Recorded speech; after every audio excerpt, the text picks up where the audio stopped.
we have Suresh Surana from RMS Astute Consulting who joins us now to answer your questions on tax. Our first question comes in from Ankur, who writes in. He wants to know what is the limit for NRIs to invest in the Indian markets, and he also wants to know what tax exemption schemes he should invest in as an NRI. Suresh.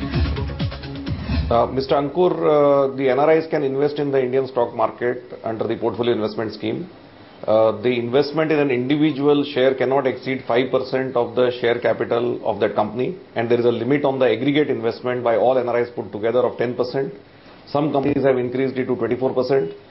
Any dividend you receive and any long-term capital gain on sale of these shares through stock exchange is completely tax exempt. If you sell the shares within a period of 12 months, then there is a 15% short-term capital gains tax. Another quick question coming from overseas. Rajan is an NRI, holds a demat account in India. He files taxes every year. He wants to know if it's legal to continue doing the same. Suresh, are NRIs allowed to hold demat accounts in India? Yeah, Ranjan, this is perfectly legal for you to continue to hold your shares. You will have to intimate the depository participant about the change in your status.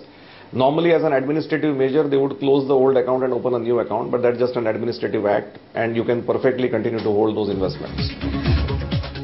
Our last question comes in from Charles Lobo, who's just sold a piece of land. He wants to know if he should pay taxes on the sale of agricultural land, or if it's certified as plantation land, will there be a difference in the tax rates for those two pieces of land? Suresh.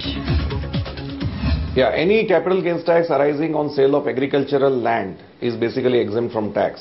But the agricultural land should not be located within a municipal area or a town planning area or within 8 kilometers of a municipal area or town planning area.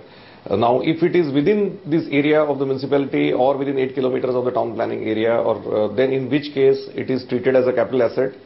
If you sell it after a period of 3 years, it is long-term capital gains and you pay tax at the rate of 20.6%. If it is sold within a period of 3 years, you pay a tax at the rate which is normal rate, and the maximum could be as high as 30.9%.